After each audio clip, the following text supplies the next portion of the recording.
Hello dear students, इस video में बच्चों हम लिंग के बारे में पढ़ेंगे। लिंग यानी कि जेंडर। जेंडर क्या होता है? तो बच्चों, लिंग का अर्थ होता है पहचान या कि चिन्ह। तो ऐसी पहचान जिससे हमें पता चले कि पुल्लिंग या स्त्रीलिंग किसके बारे में बात हो रही है, उसको हम लिंग कहते हैं। तो बच्चों, यहाँ पर आप देख रहे हैं पापा और अमोल।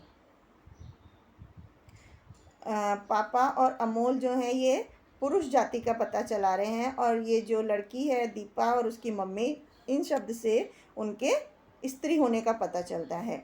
तो बच्चों, शब्द का वो रूप जिससे उसके पुरुष या स्त्री होने का पता चले उसे हम लिंग कहते हैं। तो प्राय ज़्यादातर क्या होता है, जितने भी संज्ञा शब्द होते हैं वो पुरुष या स्त्री जाति के होते हैं। अब हम लिंग के भेद के बारे में पढ़ेंगे। लिंग कितनी तरह के होते हैं? दो तरह के होते हैं, पुल्लिंग और स्त्रीलिंग। पुल्लिंग में जैसे लड़का, और स्त्रीलिंग में जिनसे हमें लड़की जाति का पता चले। तो पुल्लिंग शब्द कौन से होते हैं? जो हमें पुरुष जाति का बताएं, जैसे युवक है, माली है, लड़का है। इस तरह से जो भी शब्द हमें पुरुष जाति के बारे में बताते हैं उन्हें हम पुल्लिंग कहते हैं। और स्त्रीलिंग जिन शब्दों से हमें स्त्री जाति का पता चले उन्हें हम स्त्रीलिंग कहते हैं, जैसे युवती, मालिन, लड़की, इस तरह से।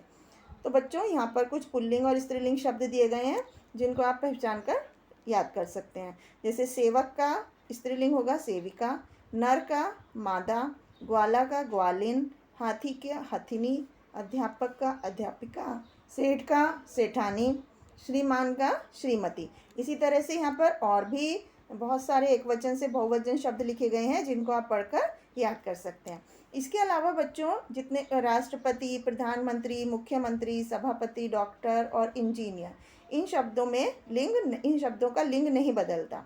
मतलब राष्ट्रपति चाहे वो पुल्लिंग है या स्त्रीलिंग है, राष्ट्रपति राष्ट्रपति होता है। इसी तरह मुख्यमंत्री, डॉक्टर, इंजीनियर, इन शब्दों का लिंग नहीं बदलता। इसके अलावा देश, नगर, वृक्ष, पर्वत, दिन, ये हमेशा पुल्लिंग में ही होते हैं। और नदियाँ, तिथियाँ, लिपि, भाषा, ऋतु के नाम, ये सब स्त्रीलिंग में आते हैं। इसके अलावा कुछ शब्दों में स्त्रीलिंग और पुल्लिंग की पहचान करने के लिए उनमें नर और मादा जोड़ देते हैं, जैसे नर भालू, मादा भालू, इस तरह से। तो अब हमने क्या क्या चीज़ें सीखी इस चैप्टर में? बच्चों, शब्द के जिस रूप से हमें पुरुष या स्त्री जाति का पता चलता है उसको हम लिंग कहते हैं। लिंग के दो भेद होते हैं, पुल्लिंग और स्त्रीलिंग। और कुछ शब्द हमेशा पुल्लिंग होते हैं और कुछ शब्द हमेशा स्त्रीलिंग होते हैं। अब हम इसकी एक्सरसाइज पार्ट की तरफ चलते हैं। सेकंड क्वेश्चन में यहाँ पर कुछ चित्र बने हुए हैं जिनको पहचान कर हमें सही जोड़ा बनाना है। जैसे कि आप देख रहे हैं गाय और बैल, माली और मालिन, किताब और किताबें होगा नहीं। अब आप देख सकते हैं यहाँ पर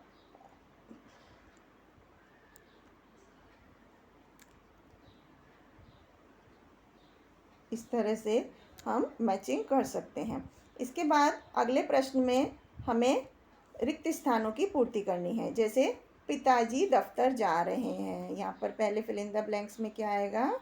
पिताजी। इसी तरह से दूसरे में मेरे भाई का नाम कुशल है, दादी जी पूजा कर रही हैं, दर्जी कपड़े सिल रहा है। इस तरह से हम इन रिक्त स्थानों को भर सकते हैं। तो अगले प्रश्न में हम जाएं तो यहाँ पर कुछ शब्दों के लिंग बदलकर हमें लिखने हैं। जैसे मुर्गी स्त्रीलिंग है तो इसका पुल्लिंग क्या होगा? मुर्गा। इसी तरह माली का स्त्रीलिंग क्या होगा? मालिन। इसी तरह गुड़िया का क्या होगा? गुड्डा।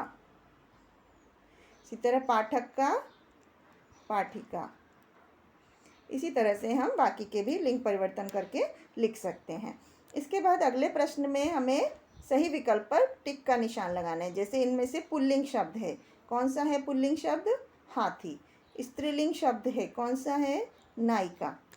इसी तरह से अगले प्रश्न में हमें चित्र में देखकर बताना है कि क्या खाया और क्या खाई। तो जैसे आम क्या हम लिखते हैं? आम खाया। और आइसक्रीम खाई, जलेबी खाई, इमली खाई, टमाटर खाया।